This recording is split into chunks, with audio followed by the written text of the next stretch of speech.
Reka nsubire ndagwe kaze nshuti munywanyi wacu ndagwe mwiriwe canke maramutse bivanye naho muherereye kuri mwe mwese mumviriza amakuru n'ibiganiro dutambutsa kuri imbonesha kuri yacu ari nayo yanyu ya Burundi News TV. Ndabwira ukuri aka kanya makuru akomeye cyane, ijambo rikomeye cyane giturumbuka rikuye imitima y'abatari bakeyi na cyane bamwe mu bategetse bakomakomeye.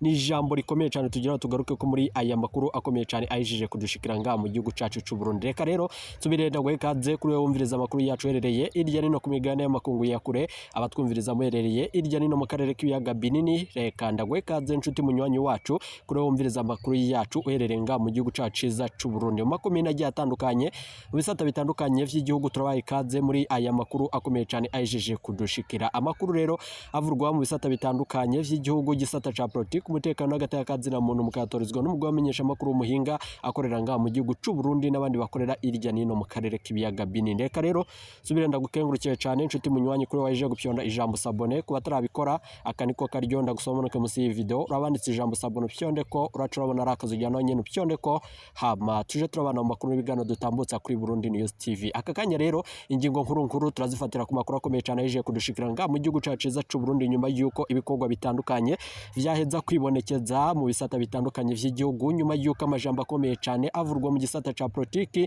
umutekano n'agateka na muntu ari amajambo akomeye cyane. Aka kanya rero tukaba tugira ngo tujane n'amajambo akomeye cyane ahejeje kumvikana ku mbuga ngurukana umenye zitandukanye irya nino mu gihugu c'u Burundi n'ahandi irya nino mu karere k'ibiyaga binini. N'amajambo rero umukuru w'igihugu c'u Rwanda ashikirije nyuma yuko ayo majambo arabana n'ibihangange bitandukanye vyoba ivyo babifashanya n'umirwi itandukanye iriko yagirizwa u Rwanda yuko rwo baruruyiterera harimwo umwari wa M23 na cyane ko bivurwa n'ubutegetsi bwa leta ya Felix Antoine Tshisekedi nyuma yuko nyene ashimangira kandi akabavuga yuko afise ivyemezo vyuko igihugu c'u Rwanda co bagitererera umurwi wa M23. Ico kibazo rero kiriko kiribonekeza muri Republika Iharanira Intwaro Rusangi ya Kongo. Ni ikibazo gihuriyemwo n'abatari bacana cyane ko bica vyibonekeza yuko ingabo zacu z'u Burundi zarungitswe kugira ngo zigarukane amahoro, ariko umukuru w'igihugu nyene General Major Evariste Ndayishimiye yaciye afata ingingo ikomeye cyane yo kumvikana n'umukuru w'igihugu Felix Tshisekedi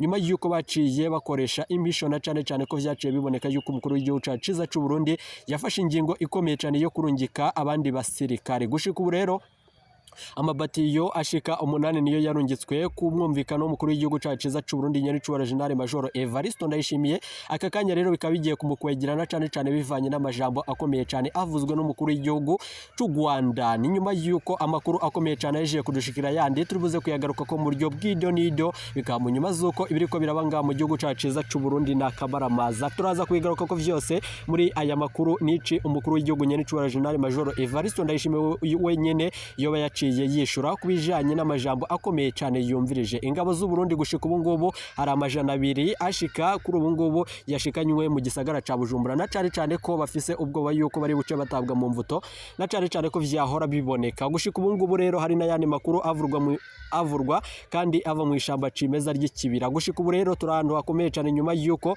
turiko turayaga n'umwe mu bajenare bakomakomeye bo muri ako karwi Raba kibonekeje mu ishamba cimeza ry'ikibira, ari navyo nyene tugira ngo tugaruke ko dutanga umuco ibiriko biraba mu gihugu c'u Burundi bikaba mu nyuma zuko umukuru w'igihugu ciza c'u Burundi nyene General Major Evariste Ndayishimiye aremvye cyane, bikaba mu nyuma zuko ku munsi w'ejo ariho nyene ategerezwa kurungikwa mu bitaro. Ariko ico banigishikana vyose na cyane ko bica vyumvikana yuko umwanya ku mwanya ikudeta irashobora gutangazwa. Umukuru w'igihugu rero gushika ubu ngubu araremvye cyane na cyane ko amagara yiwe agiramiye. Murazi yuko umukuru w'igihugu atagakwiye guheza indwi mu gihugu c'u Burundi nkuko vyahora bimenyerewe atariko aragenderera abene gihugu. Ibi vyose rero munyemerere tugende tubigaruka ko mu buryo bw'idonido n'amakuru yacu tubandanye tubashitsa ko kuri imbonesha kuri yacu.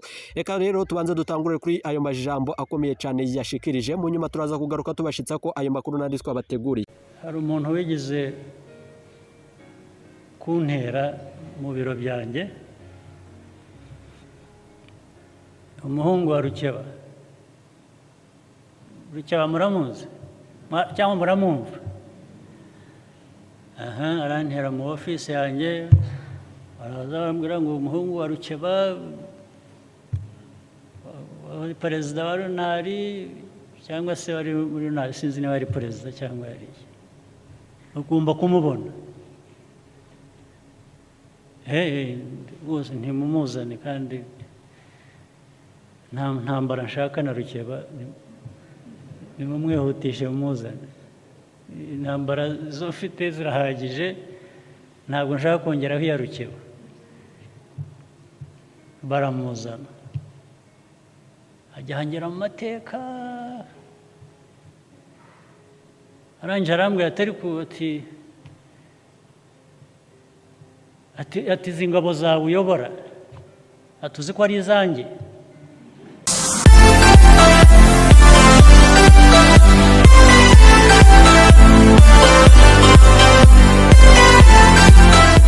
ndibuka nanone muri leta mu gavumenti ya mbere twagize guhera 1994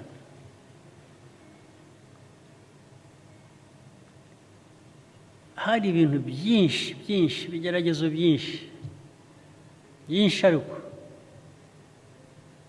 abari abagiye muri guverinoma icyo gihe sinzi hano bagomba kuba atari benshi cyane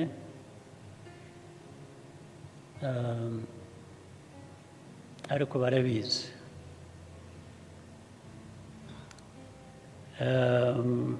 bikajyamo n'amateka mabi yacu ya kera bikavanga n'amatwara mashya twasaga mbese twari nko gukirana n'indi uri hasi n'indi uri hejuru tukigaragura mu kabineti guhera kuri perezida icyo gihe kugera kuri minisitiri uwo ari we wese ndibuka rimwe hari inshuro nyinshi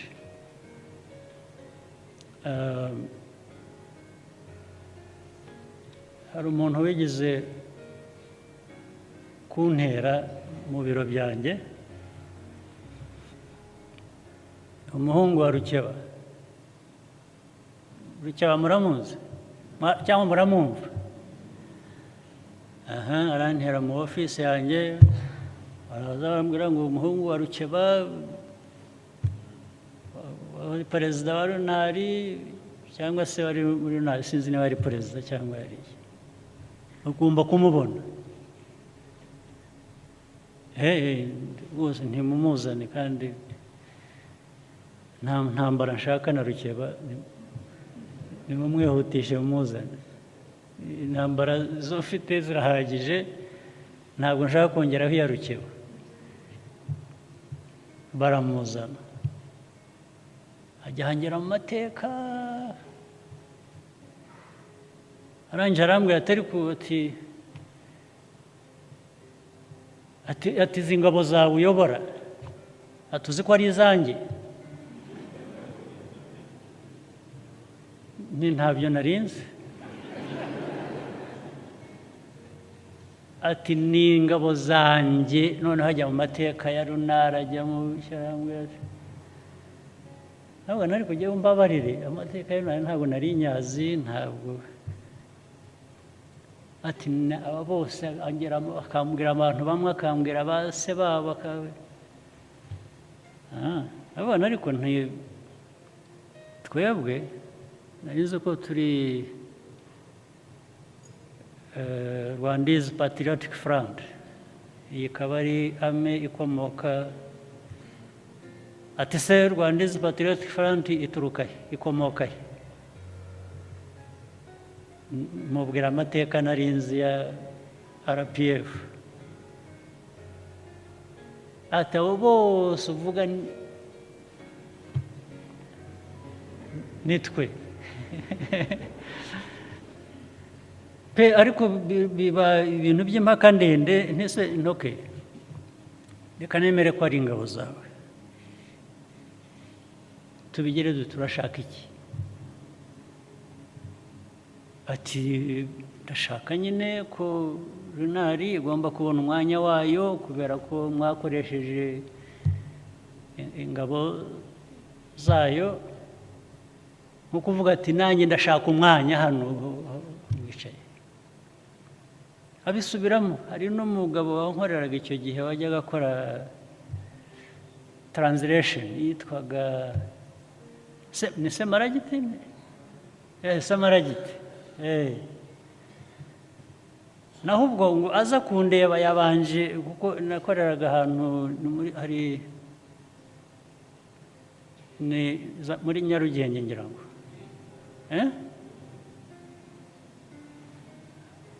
so ndi hejuru ku floor yo hejuru uwo samaragiti arambwira ati ni ikimenyimenyi ati abantu bamwe bagukorera bose ati ni Leonard ni abantu banjye nkande ati witwa samaragiti ugukorera hano ati rero samaragiti nawe ni boss wanjye buriya uri boss wanjye samaragiti ariko ngeze aho ndamubwira reka nkorohereze urashaka iki amaze kumbwira ibyo ngibyo ndamubwira nti rero yewe niteguye kuguha ingabo zawe ukazitwara aho ushaka ndamubwira nti banza uhere kuri samaragiti umutware ugende mujyana aho ushaka hanyuma n'abandi basirikare unyishyuza nabo uzanzanira amazina yabo nabo mbaguha wajyana hari ikindi ushakaho ni nko kumbwira ati rega nawe ugomba kunyoboka ubwo byari intangiriro haza kuba ibindi birushijeho hanyuma ubwo mu nama mu kabineti abantu baza bagambanye sinabimenya n'iki ariko ninde wari uri mu kabineti icyo gihe waba ari hano kabineti ya mbere wari urimo na Karemera ngira ngo Karemera ari hano cyangwa ntawe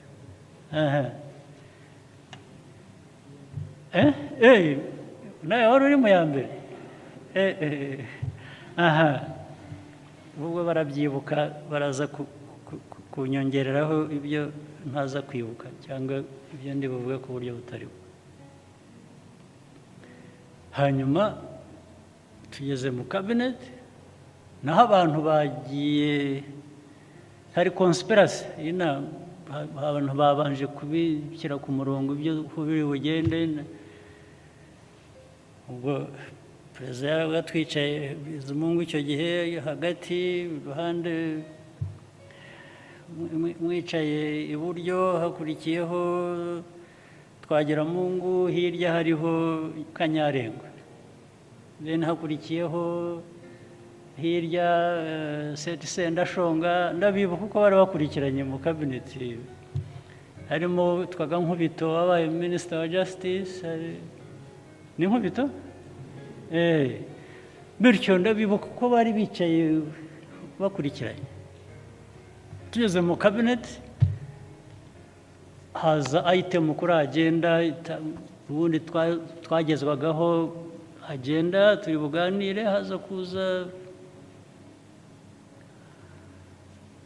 ko hari dosiye izanwa na minisita wa interior Sendashonga dosiye iza kuba iya Rukeba na Runari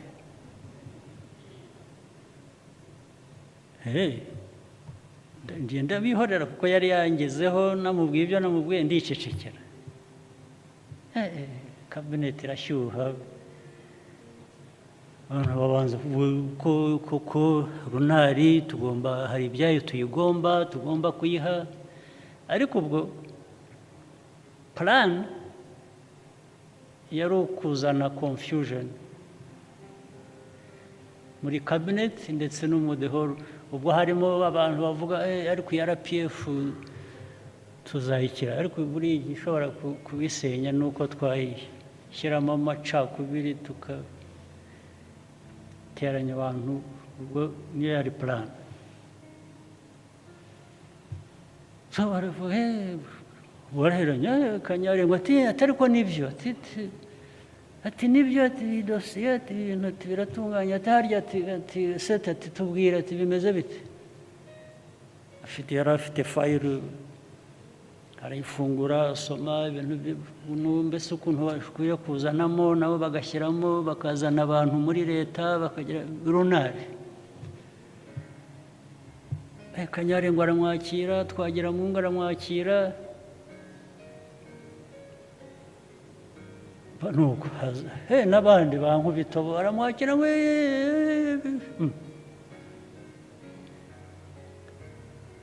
hanyuma hari abahanyanyaje bagerageza kugira ibyo bavuga, barakubitwa kweri. Ngira ngo hari ibihozagara leta sinzi byavuze, baramwakira barakubita, batereka ceceka. Hakurikiraho Karemera, barahonda. Sinzi abandi bagize vuba batari ku ibi bintu muzanye iki gihe, batereka ariko ubwo Bizimungu arashecetse, perezida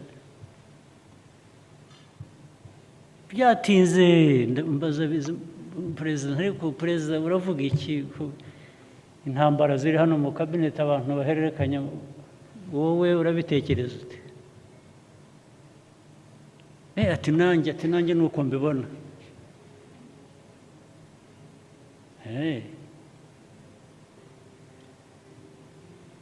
Ndeba mpera kuri Kanyarengo, kandi ubwo yari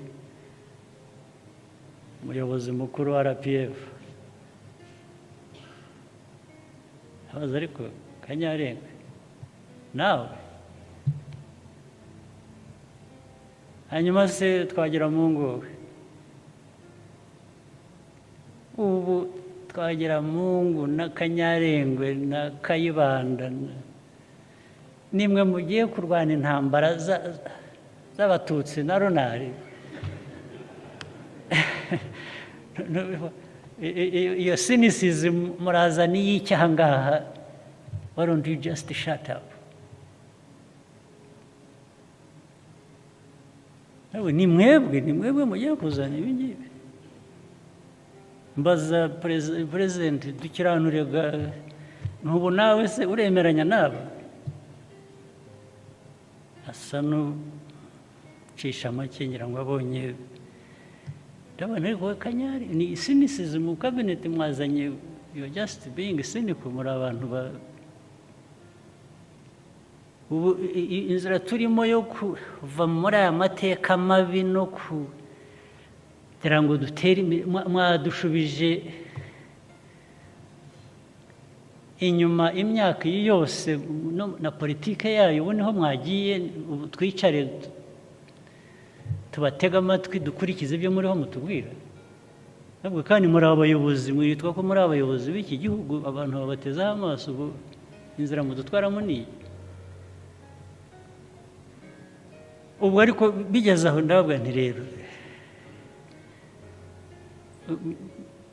ubundi nta kibazo ngera cya to respect people. I respect myself, I respect people. Nabwo ariko ubu ngiye gukora ibintu bimwe bitasounding respectful. Kuko hari perezida yicaye hano, abandi abayobozi bakuru mwicaye hano,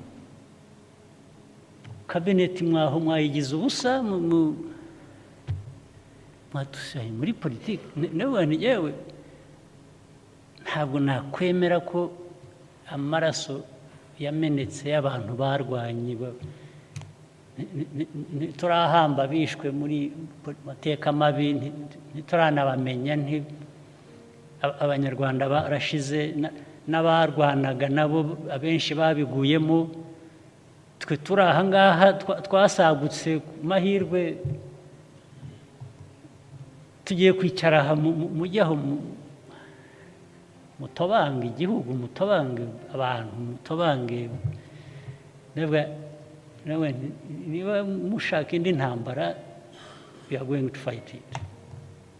You cannot do it. Ndababwira kuko yewe nari vice president icyo gihe, nari umukuru w'ingabo, nari nkwiye no kuba nceceka mwumva ibyo perezida yemeje byaba byo bitaba byo ni perezida ariko icyo gihe